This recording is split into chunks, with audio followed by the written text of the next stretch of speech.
Hello and welcome to the Race of Champions. Now, by the end of today, we'll be crowning the champion of champions, the ultimate racer, which, quite frankly, is the question that we all want answered, because some of the best drivers and riders in the world have come together this weekend and are pitting their wits in the same cars. So it is a true leveller, Johnny Herbert. And we enjoyed the Nations Cup last night. Were you surprised with the result? England won. In some regard, yes, but I think it was great that the touring cars, and especially Andy Prio, he seems to sort of carry his teammate Jason Plato. But the F1 boys, I think, probably will be up for revenge today. I think that's going to be the theme that I think is going to make it absolutely incredible, because I think it was very tight in certain races, and I think we're going to get even tighter ones today. And of course, it is an individual race today. Exactly. So that's all to play for. Right, let's familiarise ourselves then with today's draw. So as we say, it's a head-to-head in identical cars in an individual Olympic cycling style pursuit race, and the last 16 kick off with four-time F1 world champion Sebastian Vettel, who's up against a star of World Rallycross Petter Solberg. Then Australia's Daniel Ricciardo has got another tough draw. As with yesterday, he faces Germany's Nico Hülkenberg. Following that, it'll be two veterans of F1, Jenson Button and Felipe Massa. And then it's a scot-off between former champion of champions David Coulthard and former Williams development driver Susie Wolff. After them come Le Mans legend Tom Christensen and Formula E's Nelson Piquet Jr. Then another former champion of this event, Romain Grosjean, takes on British touring car champion Jason Plato. And in the last quarter-final, it's a fight-out between whoever prevails in the prelim rounds, which are coming up very shortly. So it was great last night, wasn't it? But you could see, as much as they were saying they're enjoying themselves and having a bit of fun, they're all racers at the end of the day. Fires are down and they get on with it. And that's what's great about the event, because it's very relaxed when everybody's sort of watching or waiting to get in the car. But once they get in the car, competitive instinct comes out. But it was a team thing yesterday, so you're sort of helping each other out. Today, the individual is going to be completely different, and there's going to be a very, very tough fight for everybody on track, which is going to be great. I can guarantee Daniel Ricciardo will be smarting after losing to his old teammate Sebastian Vettel. Right, let's cross over to Craig Slater, who is at the Olympic Stadium. How are you, Craig? Are you warm enough for starters? I certainly am, and I have to say, great atmosphere, bigger crowd than yesterday, boisterous crowd too. They're all revved up because of all the entertainments they've had before the competition gets started. But challenging conditions for the drivers out there today. We've had some overnight rain here. The track is still damp in places. There's nowhere really for the water to go because of the way they've converted this Olympic stadium for racing. So a test for those Michelin tires, and pretty much everyone who's competing has already been out for a little bit of a practice in the last 90 minutes or so. Well, it's going to be challenging on track, obviously, if it's a bit damp, but for the crowd that's out there, they're going to have a bit of a cracking race, aren't they? Going to come their way. Yeah, I think so. I've been down to see the drivers as well in their little hospitality area. Not too much surprise really about how yesterday went and how the touring car drivers did so well. Andy Prio in particular, he's pretty much driven everything, hasn't he, in his career? And I think that's the feeling that versatility and experience are the two key factors to have here. So in terms of mastering this circuit, which is a little bit like a cycling pursuit track, Sebastian Vettel seemed to think the inside starting position was advantageous. We'll see how that plays out today, but lots of great matchups for the crowd to look forward to, particularly at the quarter-final stage. It could be that Vettel-Ricciardo rematch, and perhaps Button-Coulthard as well. So what was it? August the 4th, 2012, Super Saturday in the stadium 1,204 days ago. We hope for a motorsport Super Saturday here this afternoon. Thank you very much, Craig Slater. Right, well, an array of fast cars and motorsport superstars were on show, but a few noses were put out of joint. Let's remind ourselves then what happened last night at the Olympic Stadium.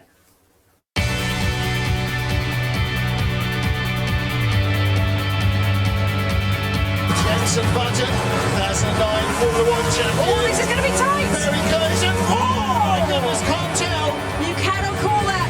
Oh, it's even that. Thousands. No, wicked.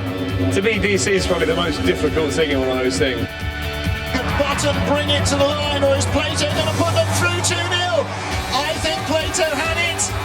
No, it's Button. Turned it around. It is 1-1. This goes down to the decider. And I think this lead is about the same. Maybe it's come down about 1.3. Let's see what happens when they come through. But Prio definitely has the lead here. Yeah, half a second at the end of the first lap. And it is Andy Prio that goes through into the final. This is tight. Hulkenberg makes a dash to the line. Solberg looks like he's got it. Oh no, I think it's gone the other way. It's gone the other way. It is Nico Hulkenberg who wins it by 1300ths of a second. It will be England versus Germany in the final. And Vettel celebrates as though he has already won it. Andy Priaulx with a half-second advantage, maybe one corner from victory. He slots it home. They think it's all over. It is now. England win the Nations Cup in London.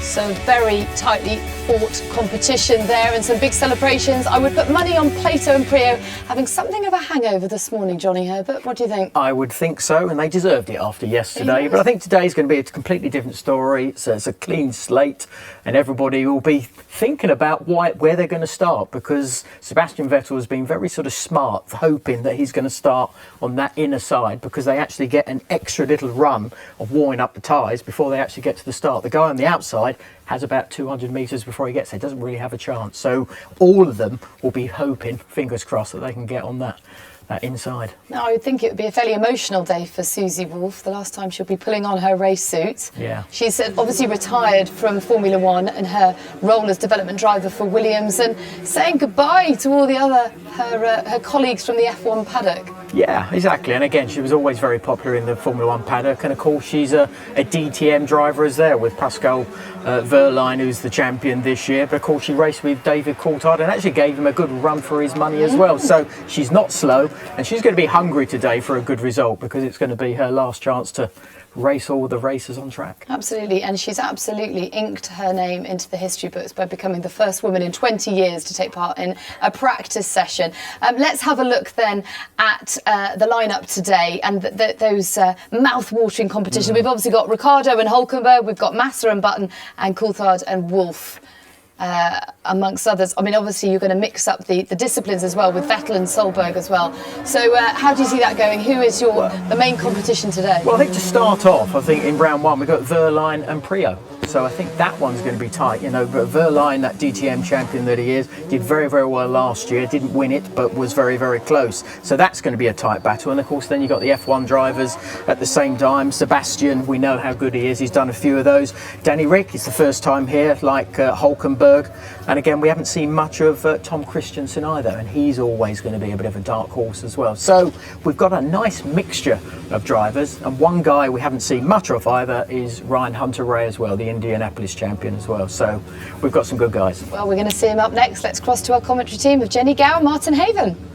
A full lap brings you back to your starting position. They will cross the white line 4 times, twice in their own lane, twice in the other lane, because the lanes are basically one long strip of tarmac. It is a Mobius strip. Away goes Maria Lopez, the Argentine, former single-seater racer, was a Renault Formula One tester. Clips a barrier, he will pick up a yellow card for that. No time penalty for the first yellow card. And he is now halfway around lap 1, as is Ryan Hunter-Reay. And there are some significant dry bits of this track, where some of them are still very damp. So judging this just right is going to be key. And as they come round, we will get a clear idea of who is in front in this race. And Ryan Hunter-Reay has the early advantage. 1 complete lap. Oh, big slide there. We're on board with Jose Maria Lopez. He's having fun. He is, but sideways is not forward. The slipperier it gets, the less you can get the power down. Hunter-Reay doing a good control job. It is best of 3, so this is not an instant eliminator. It's not sudden death. Lopez with a big dab of Oppo. And yesterday we saw in dry conditions the interior starting lane just had a fractional advantage. Ryan Hunter-Reay takes first blood for the inside lane. Now what happens is the drivers immediately go back to the start line in the opposite lane to which they have just started.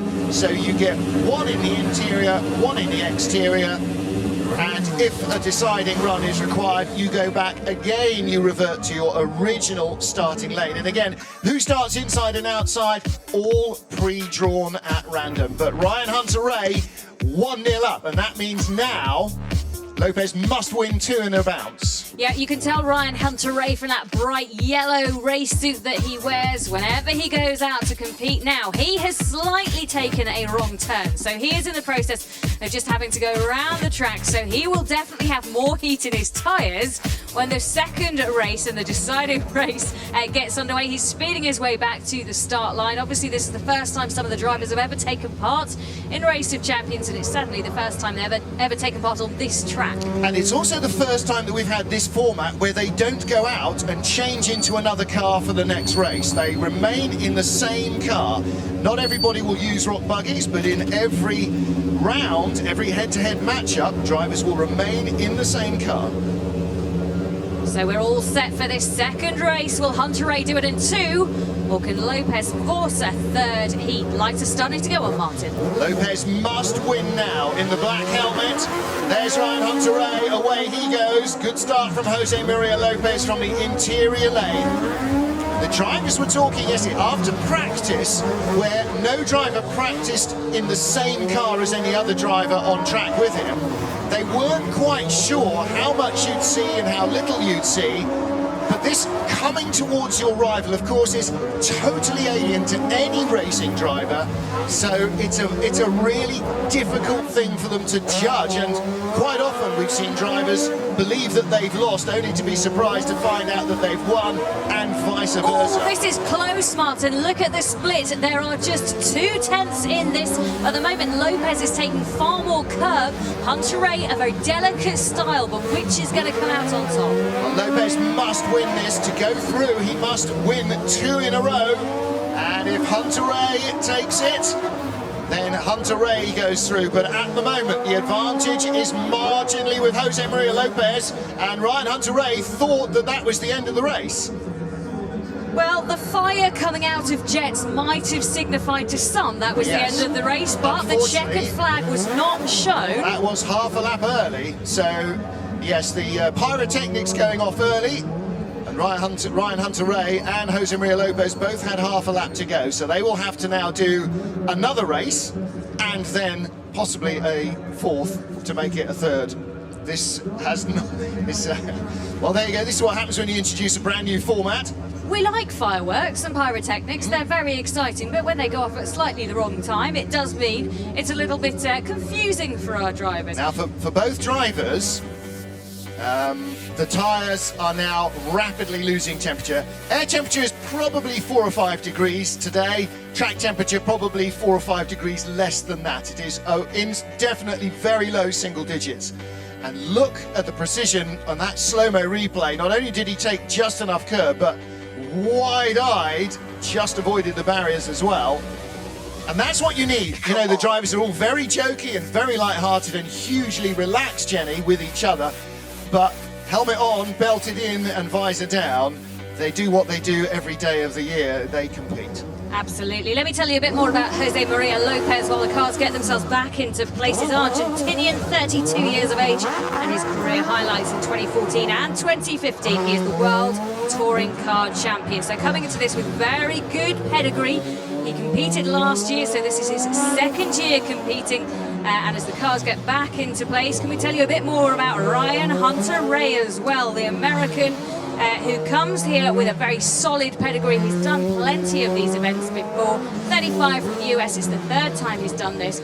He won 5 out of his 6 heats last time out, so he will be looking to do the same again here when he takes on in the rematch of the 2nd heat. So here we go again, Heat 2, Match A. Ryan Hunter-Reay still 1-0 up, and Lopez must do it all again. And of course now, for both men, they've already done basically 2 races, so they are more in tune with the car, more in tune with the conditions. It is continuing to dry. It's not going to make so much of a difference, but whoever goes through now probably won't race for another 20-25 minutes, and the track can be totally different when they next come out onto it. So that's all part of the process, is learning with no rehearsal what condition the track is in now. Skies are clear and blue, moon is up, sun is up, so hopefully there's no rain on the way for the rest of the evening. Although we did have snow last night and this morning. When I woke up, it was a beautiful scene, and I started singing something from Frozen. Right, I digress. Let's get this race underway. The lights are on and they are go. Good launch from Lopez. I think Ryan Hunter-Reay was just fractionally slower with his RT.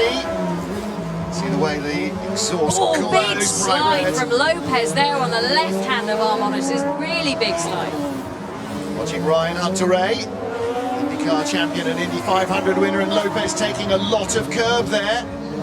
Now, that's another thing you can pick up a yellow card for. Don't forget, he touched a barrier in the first heat. He does have a yellow card, I think, although it's not showing on our graphics. They didn't give him a yellow card, although... Oh, that is close at the moment. They are just... 1400s. Now, he was 2/10 up this stage in the last second heat. So he needs to really keep pushing. Look at the way the suspension works hard on these little buggies. Ryan Hunter-Reay half a lap from the line, and Jose Maria Lopez with a slight advantage. Hunter-Reay, there he is. Can he pick it up, or is Lopez going to make this even Stevens? It's going to be very close to the line. I think Lopez has it. Oh, I'm not sure. Yes, 13.16 for Hunter-Reay. He got it out of the final corner. More traction on the final corner for the exterior lane. Lopez is out. Ryan Hunter-Reay goes through. Wow, that was close. Look at this. Ryan Hunter-Reay just at the line. Well, Jose Maria Lopez has not been beaten much in a straight fight by anybody in the last 2 years. Fully ditch hooking there again. That is yellow card territory. That could well have ended up with a penalty. If the wheel is fully inside the track, inside the curbs, that should be a yellow card. So we'll be looking for that in future. He'd lost anyway, so elimination for the World Touring Car Champion. Well, hasn't been such a bad season for him anyway. One final race weekend to come in Qatar in a week's time for Jose Maria Lopez and the World Touring Car Championship.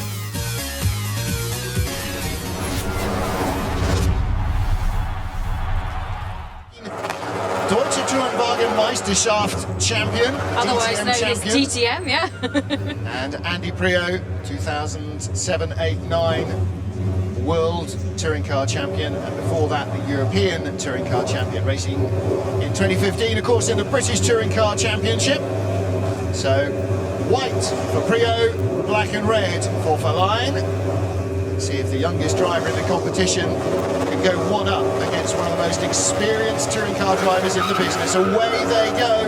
It's a touring car of sorts, but it's a big old beast, this European NASCAR.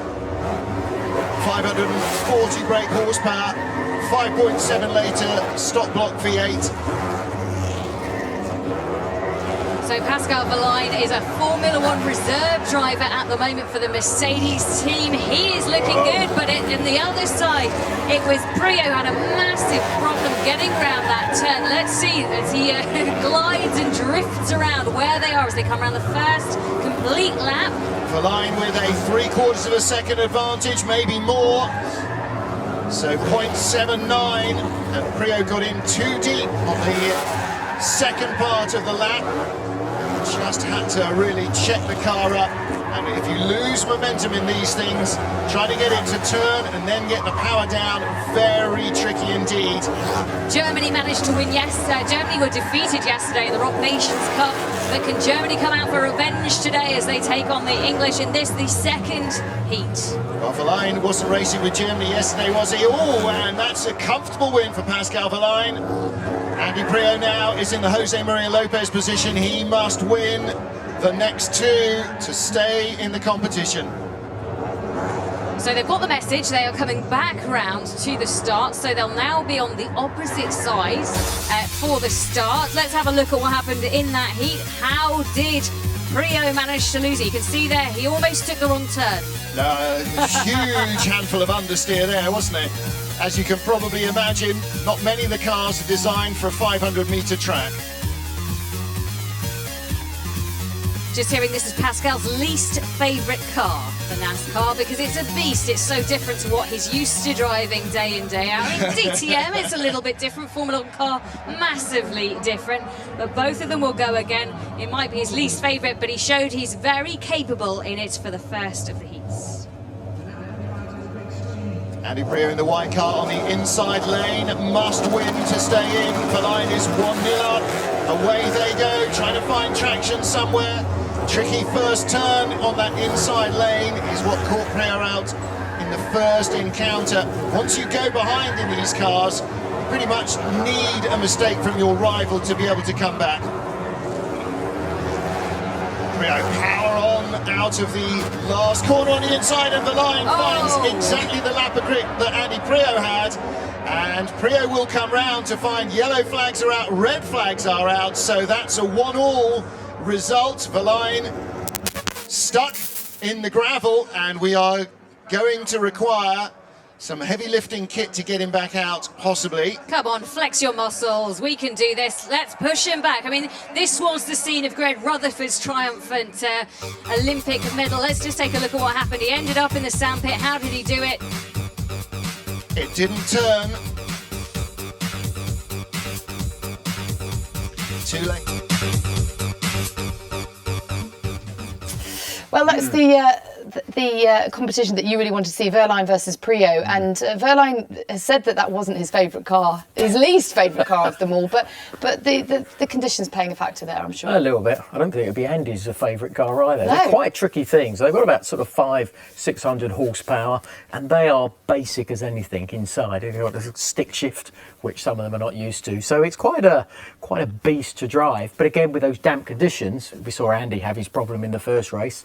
Verlaine in exactly the same corner. Just went in a little bit too deep, locked up the inside wheel, and off he went. So now they both know how important it is not to make a mistake in this very last race for them too. They got them back out quick. Let's cross back to our commentary team. In the left-hand side of your screen, Pascal Verlaine. And some final moments of, forward for first, backwards for second. That's about all you need. You're certainly never going to need third in these cars. And there's Sebastian Vettel. Funny, isn't it, that the drivers, you think, okay, they must know everything they need to know. As a driver, as any athlete, you never know everything you need to know. There's always something more that can be learned. That's one of the interesting things about sitting down with Sebastian Vettel. I don't get to do it very often, but if you sit there and you want to ask him about his personal life or about Formula One, he'll tell you a little bit, but not very much. As soon as you start asking him about other cars, whether it be rallying, motocross, any of that stuff, he comes alive because he loves cars. It's what he's all about. Absolutely does. Well, there is one of our passengers. So VIP guest, corporate guest from our sponsors and our supporters. Michelin, who's supplied tyres, for instance, for every single race of champions for over a quarter of a decade. Tag Heuer, who are here supporting us. AMG, Autosport, and Sky Sports F1, who you are watching us on in the UK. Well, all of those, Pascal has brought a bit of barrier with him. All of those have got guests that are taking rides, and there are also competition winners, and there are also those who have donated to charity to take a ride in our cars.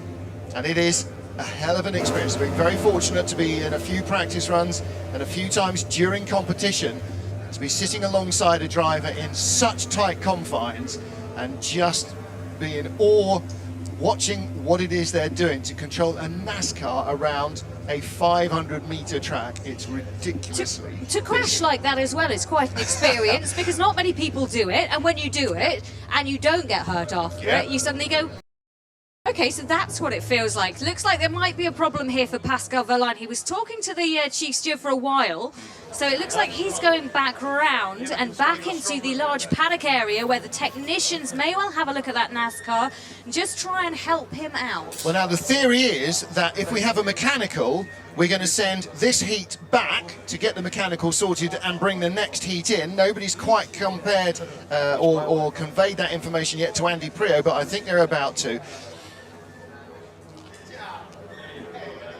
Well, they've not managed to get in the right lanes, but Verlaine's car has gone US, so we should then move on to round one C, which is our eliminator between Bradley Philpott and Mick Doohan in the Radicals. There you see the multiple world motorcycle 500cc road racing champions helmet, the red, white and blue of Mick Doohan, a very familiar colour scheme to anybody who grew up with motorbikes in the last 15 or 20 years. And Bradley Philpott, not a well-known name perhaps, but he's a club racer in the UK. He's raced in the VLN and the Nürburgring 24 Hours, various different races, and is an instructor at Jonathan Palmer's base down in Bedford, the Bedford Autodrome.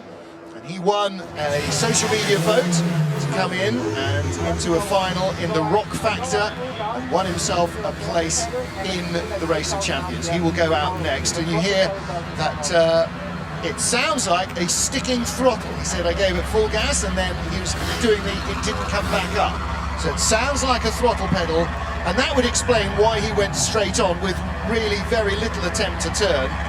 So we will come back and reset Prio versus Verlaine. The Race of Champions bus driver. Wait, am I getting home now? The bus is left. I'll cycle you back, don't worry. So Bradley Philpott, let me tell you a little bit more about him, because he's come through, as you said, winning the vote, and I spoke to him this morning and he had the widest smile on his face ever, unsurprisingly, and he said, this is just a dream for me, being able to stand and being in the driver's briefing in the same changing room as all of those idols that he has.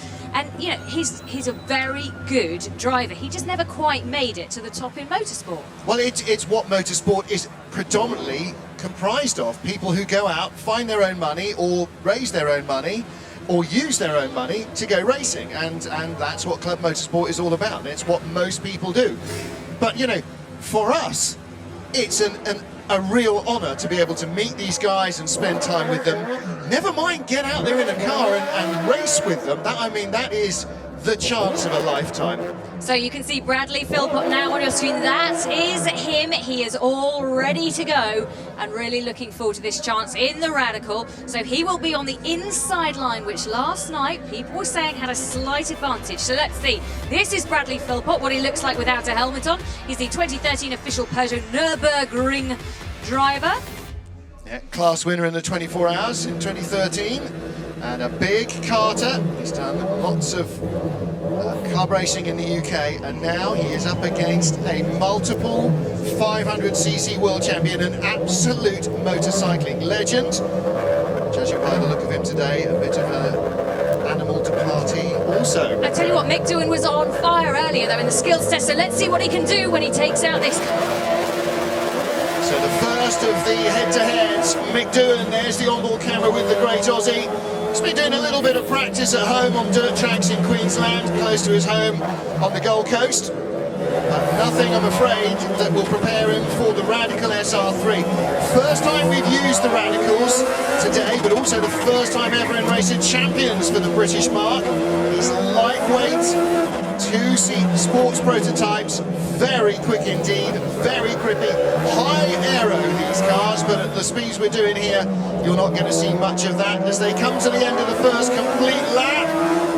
Bradley Philpott has the lead over Mick Doohan. That is a healthy lead as well, 1.6 seconds. Mick Doohan has a lot to find in this second lap if he's going to challenge the Brit for a place going through to the next round. He has another race to come after this where he can try, but at the moment he is using his brake a lot as he's going around those turns, whereas Philpott's style is steady and smooth, and he is loving this arena atmosphere as he comes through to take the checkered flag. It is Bradley Philpott 1, Mick Doohan 0. Five-time 500cc world road racing champion Mick Doohan now has to win the next two to go through, or Bradley Philpott has to win one. It's a best of three. If Doohan wins this one, it will go to a third heat. Essentially now they complete the lap and then come back to the starting line, and when they come back to the starting line, they will be in the opposite lane to where they started and ready to go once more. Look at the discipline on this replay, just getting the measurements from those curves spot on. So after this, we will then go to our next eliminator, which will be Jolyon Palmer versus Alex Buncombe. And then we will go to Pascal Verlaine. Okay, so we've changed that. We're going to run the third heat, Pascal Verlaine and Andy Priaulx. Bradley Philpott celebrating there. Don't get too overexcited. Bradley Philpott 1-0 up against Mick Doohan. Can't do any jump starts, can't make any mistakes here, or there could be penalties to play. A 5-second penalty will rule you out. Nobody has been even halfway to a 5-second advantage on a car that has completed a race so far. So too many touches on the barriers or too many ditch hooking escapades with your tyres will rule you out in competition. Oh, that was a beautiful slide through from Mick Doohan. You could just hear the squeal of tyres around this Olympic arena as they come through to take the first of the laps. Let's see, it's still close, but it's still close. Yeah, Philpott seems to have the edge once again here. He's leading by just half a second. Don't get overexcited now. This is really where not being a professional could possibly count against Bradley Philpott in the long run, because a pro is used to winning, expects to win. When you're a club racer, winning is a positive bonus, but you go out to enjoy the racing. So all he's got to do now is just enjoy the racing, do what he does, whether it's Mick Doohan, Sebastian Vettel or whoever. Bradley Philpott wins his second eliminator. Mick Doohan joins Jose Maria Lopez on the subs bench. He will watch the rest of the Race of Champions from the sidelines. So we have two through, Ryan Hunter-Reay and Bradley Philpott, and with a 1-1 scoreline between Andy Priaulx and Pascal Verlaine, because they can't have given that race to Priaulx because it was a red flag for a mechanical problem. I don't know, have they? We will find out. So let's have a look at the replay from this action as Bradley Philpott comes around there. And this is why racing drivers have such thick necks, because as a passenger in that ride, you can see the head bobbling about. Very happy there, and who can blame him? Look, you see, he said, me, did I win it? Did I win it? Yes. It's really hard from that angle. We were talking to the drivers yesterday, weren't we? Really hard from that angle to actually see the other car. Oh, look, Daniel Ricciardo snuggling up. It's a little bit different from Australia here, that's for sure. Now, the Euro NASCAR is back out here. So Andy Priaulx, once again, is in the white NASCAR, and Pascal Verlaine is just doing a wheel spin at the moment, just warming up his tyres. We can see clouds of smoke coming out. He will take to the track very shortly in this rematch. So it is 1-1, and Priaulx will start the decider from what should be the favoured inside lane. Now, as Pascal Verlaine comes to us, you can see he's no longer in the red and black car. He has been DQ'd for clattering into the barriers and effectively blocking the track. However, the fact that they've given him a different car means maybe that they did feel that there might have been an issue with the throttle, or he just wanted a different car. Either way, Priaulx's in one that he's familiar with. It's pre-warmed. It is 1-1. This is now sudden death. So you can hear the revvings of the engine and the lights will start to go on. However, let's have a look here. They have lined up in the opposite lanes, but they're going to go anyway. So lights are on. As soon as they go off, you put the pedal to the metal and off they go. And a decent start by both drivers. Yeah. So Pascal Verlaine with the gunmetal. It's lighter than that, isn't it? The light grey. Looks like it's primer and blue, doesn't it? There he is. And Andy Priaulx in the white car with the orange highlights. Halfway around the lap.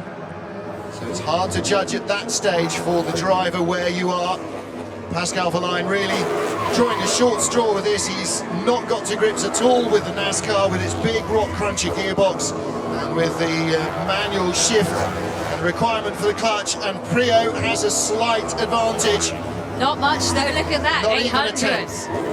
Not even a tenth of a second, so that is nothing. The tiniest little bit of extra wheel spin, tiniest little bit of knocked off line from bouncing on a curb could make the difference. Half a lap still to go. Priaulx will finish on the inside, Verlaine on the outside lane, but who will be first to the line? Priaulx looks like he's going to take it. This is going to be very close indeed. Verlaine charges, and Priaulx's in front. He goes through in what was a slightly confusing race with drivers in the wrong cars, in the wrong lanes and all sorts of issues, but Andy Priaulx goes through.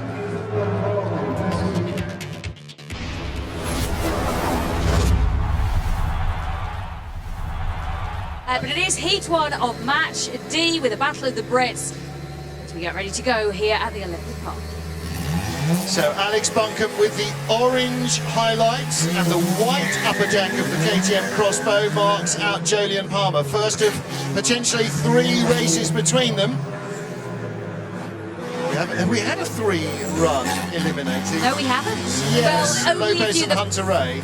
Well, no, it was Brio That was the the DNF. line that was 3 bit of DNF, so, So debatable. We've had 2 because of shunts, but none because of competitiveness, and a big old slide from Alex Buncombe, but there was a big one on the other lane as well from Jolyon Palmer. Both guys are finding it hard to get these cars turned in. The crossbow needs really dry conditions because it understeers a lot in the slippery stuff. 0.6 up, Alex Buncombe. 2015 Blockpan Endurance Series champion in this GT3 Nissan.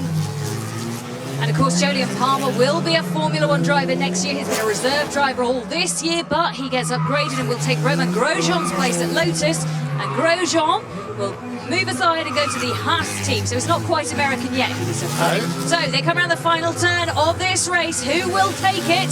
It's going to be Alex Buncombe by a nose. About half a second advantage it looked like at the line. Not as much as that. A third of a second advantage. 1-0 to Alex Buncombe.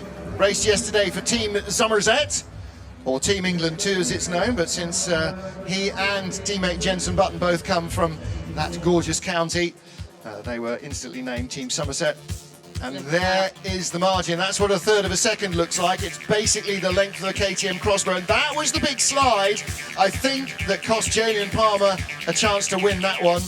Look at that, you can see him just fighting the car all the way around, hand cross, and there he comes through. So he'll learn from that though, going into the second heat. Drivers learn incredibly quickly. So he'll already marked in his brain, okay, I don't want to do that, I want to do that this time, and hopefully he'll nail it so this goes into a title decider for the 3rd time. Let's see what happens as the cars get ready to go again.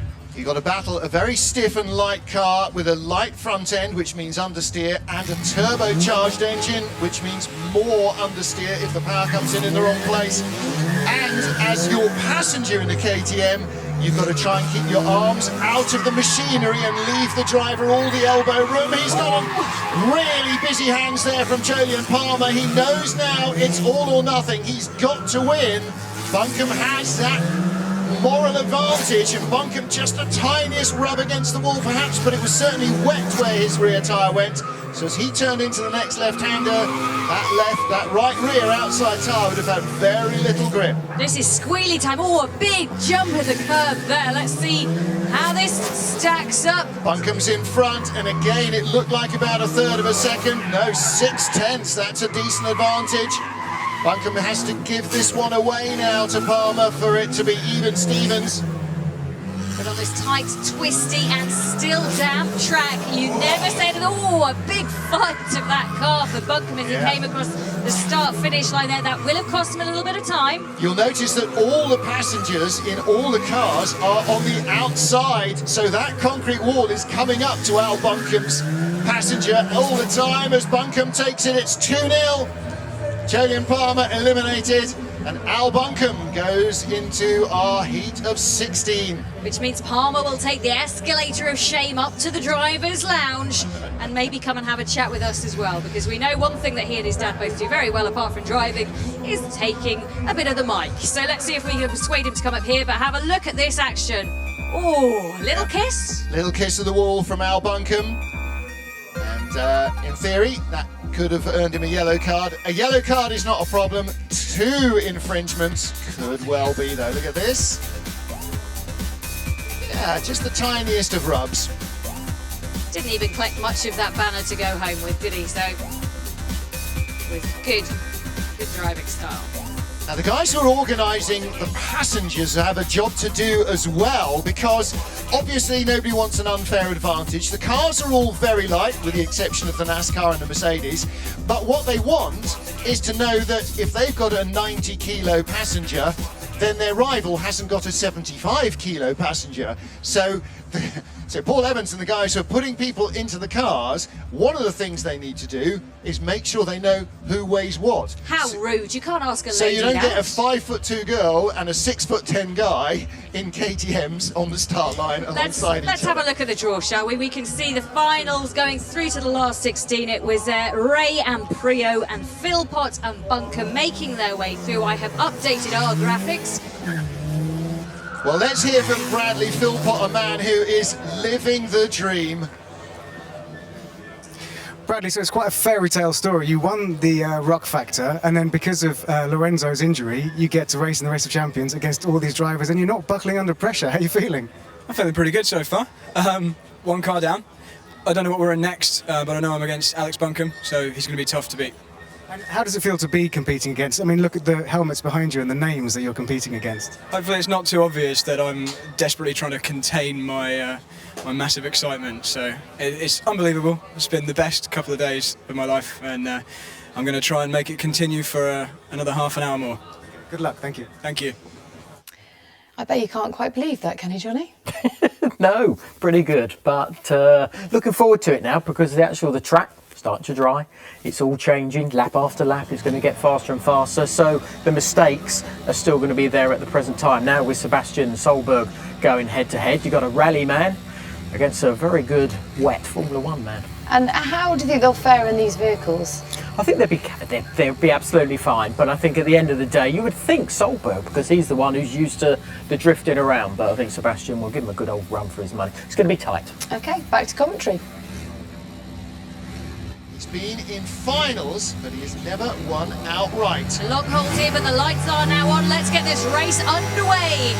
And they're off, and Solberg having a really good start. Vettel a little slow off the starting blocks in that KTM crossbow, but they get into the first turn proper for Vettel.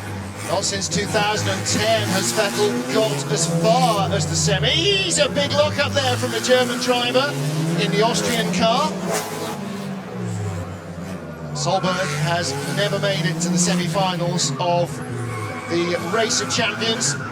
He's twice been in the finals for Team Nordic. So let's see if he's coming out of this turn after one full lap. The German car today looks to just be down a little bit, so Vettel needs to find something in this last lap in this first of 3 races. Well, you know, there are certain talismans, aren't there, where if you beat a driver, you know you've done a good job. And if you beat Sebastian Vettel in equal machinery, I don't care whether it's at Monza or at the Queen Elizabeth Stadium, you know you've done a good job. And if Solberg gets 1-0 up, that's a real moral advantage, not something that Vettel will take lightly. And Vettel's got it. snatched it back at the line by 4/10. Where did he find that time from? We do have Well, again, that mistake in the first corner from Vettel is possibly what gave Solberg the advantage. Now, this is the bit that actually petrifies you as a passenger. All the wrestling of the car, it's jigging and diving all over the place as he tries to get more heat in the tyres. Let's hope he didn't have a full-on corporate lunch, otherwise he might be seeing it again. So Vettel trying to warm his tyres up at the moment as they get ready for the second race, but Vettel just proving when it comes to cars, doesn't matter what you put him in, he's game for it every single time, finding a lot of time in that second part of the lap and gaining on Solberg. So Solberg has it all to do as they line up. Solberg on the outside now in the white marked car, and there is Vettel's helmet and those Ferrari racing gloves ready to get going for the second race. 1, 2, 3, 4 lights are on. It's go time. Manual gearbox on these turbocharged cars. So that's another factor. You've got to row it up and down the gears. Not a lot of gear shifting, as you can see from Petter Solberg. Essentially it's first into second, and that's pretty much all you need. And then it's about trying to kill the understeer. Treat it like a go-kart. Treat it mean. Treat it like a lady. No, that's not. Right, let's see where the split is as they come around the infield section, and we can get a real guess. Oh, Vettel sliding there on one side of it as we see Solberg coming through, and this is pretty level at the moment. Oh no, Yeah. Vettel's got the lead. Vettel across the line, half a second in front. Oh So dear. Petter Solberg is going out now, I predict. Sebastian Vettel does not give an advantage away. Petter's a bit miserly when it comes to having an advantage as well. But unfortunately, he's 1-0 down, and Vettel leading halfway through this one. Yeah, Vettel knows that if he just keeps it steady, he'll be okay, but he is fighting that vehicle as he comes around. Long, smooth drift, that was class, and that builds up the heat in the tyres, and Vettel takes it comfortably over a second and a half. 1.3 seconds. Sebastian Vettel goes through. He is now into the next round. 2-0 over Petter Solberg. Look at that. Without the tint on the visor, you can see right into the German's eyes. You can see the focus and the fun that he's having in that car as he takes it around this Olympic circuit. And look at that. Every single moment of his concentration on where to place that KTM crossbow next up. As he takes the checkered flag, you can see the joy on his guest and competitor's face. So let's catch up with some more of the Drivers' Lounge and Mick Doohan. How's he feeling now? Mick, you've only done a total of 3 laps. Two today, 1 yesterday in the Nations Cup, but you've had an easy ride. It's a long way to come for 3 kilometres, isn't it? But no, it's a lot of fun. You know, it's a privilege to be here racing against these guys who race for a living. And so to get in there and try and get close to these guys is just a real big thrill for me.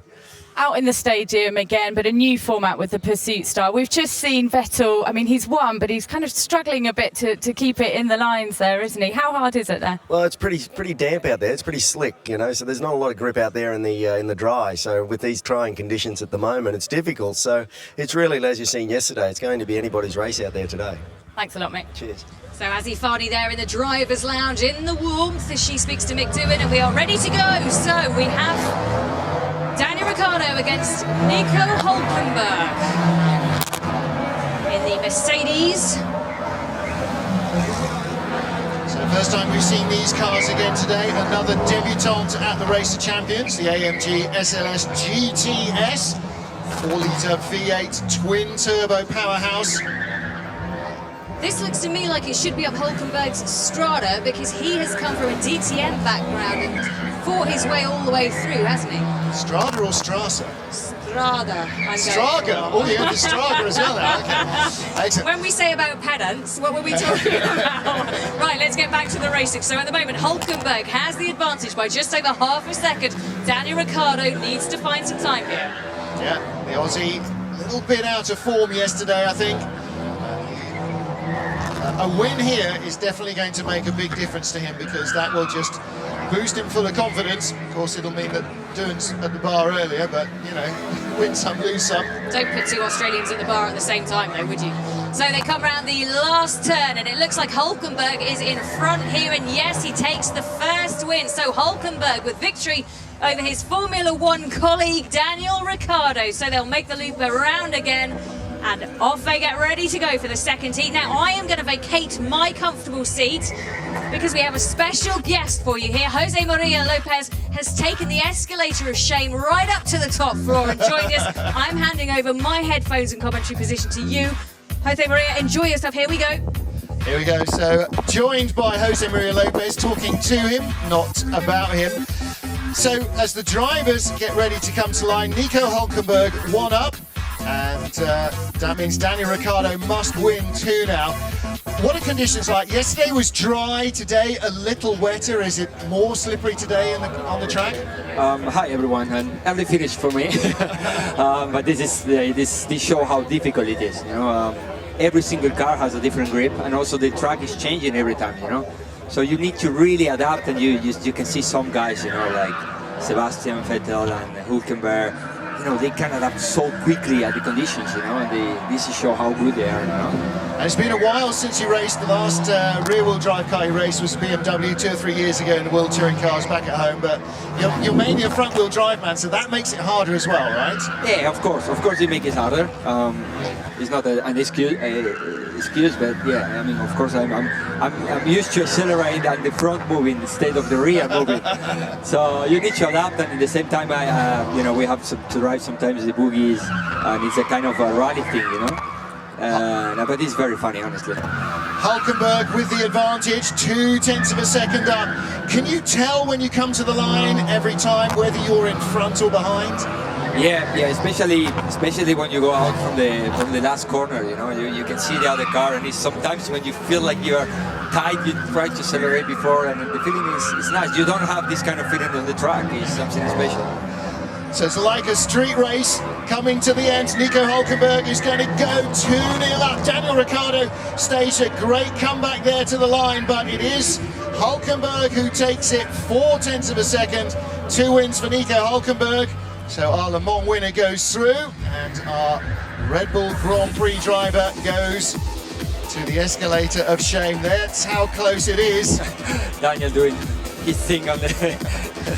Daniel Ricciardo doing some donuts, which is good news for the next driver in that car, because the tyres will be a little warmer.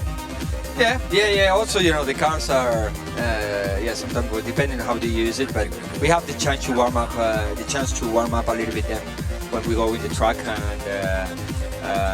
and in the tunnel as well. I know the drivers use the tunnel a lot. Yeah, you know, sorry for the marshals inside, because they are like, come on, we go slow, and we are like, we need to hit the tires, you know.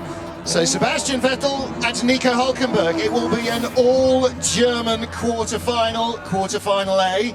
Next up, Jenson Button versus the man who he beat to the World Championship back in 2009, Felipe Massa. This might be a chance for Felipe to try and make a little bit of a payback.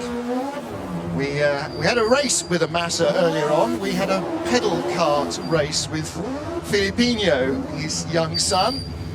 And one of the team crashed into the young master Massa, and it wasn't Jenny Gow, no, she shouts in the background, I'm not mentioning names, Azzy Farney. Jenson Button with the inside line. Now, we heard after practice Sebastian Vettel suggesting that might be the quicker lane. Is that still the feeling? The inside might be a little quicker?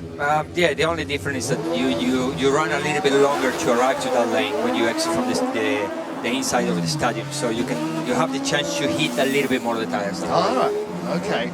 Because it's not 2 separate lanes, you do use the same tarmac as the other driver, you just start and finish in a different place. Yeah. So here's Felipe Massa, lots of understeer. That's a factor here as well, because all these cars are built for a little bit more speed than we're using here in the wet conditions.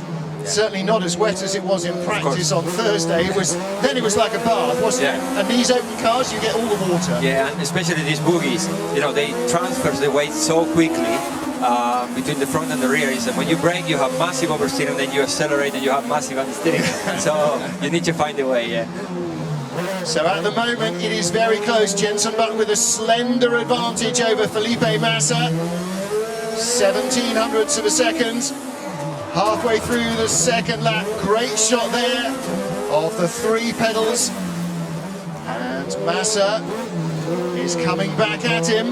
Massa is looking good, huh? Massa is looking very good. This is going to be very close. Felipe Massa might just get to the line first. He does. I have a good eye. Felipe Massa takes the first round advantage, and the margin of victory about as long as he was world champion for in Brazil. Harsh? Well, it's a little smaller than that. So what about traction? Saw you ditch hooking, going all the way inside the curbs. That's you're not supposed to be doing that. No, but you know, you need to adapt. You need to do things differently, you know, so quickly. And you had to win. Yeah, of course, and you have to win. Yeah. Listen, one of the great things about this is that you get to meet a whole bunch of different guys you've never raced with or against in a whole different sport. I mean, that's one of the big attractions for the drivers, isn't it? Yeah, of course, especially like guys like me, or you know, it's something that you never will do. You know, like racing with Vettel or Hulkenberg, Ricciardo. You know, you get the chance here to race with Jenson Button as well. A lot of famous drivers, and you know, in another different discipline, of course, but. It's very nice, you know, to have the opportunity to do this. And a nice quiet evening back at the hotel as well. Yeah, of course. We go to bed earlier, you know, very early in the professional athletes, all of that. Jenson Button on a must-win mission here now. Team Somerset got knocked out yesterday by the eventual winners, the other English team. Button now knows that he's got to get the advantage back over Felipe Massa, but he's 1600ths of a second behind. Massa may have had a slightly earlier night than Jenson Button, perhaps. These rock buggies are so nimble, but also that means they break away very easily. So Jose Maria was just explaining From the steering for Jenson. Yeah. It's going to be tight, I think, but still Felipe looks. Felipe, so he's got it, unless he makes a mistake in the final corner. This could be... Oh, it's tight. Wow! Well, we saw Jenson winning by 51 thousandths yesterday, but it's not to be. Button has gone 200ths of a second faster, Felipe Massa, and that translates to, not quite the distance between the nose and the front wheel. Sometimes when you lose the qualifying by half of the 10, you wonder how much distance is that, and you can see it here. It's just 10 centimeters. Absolutely.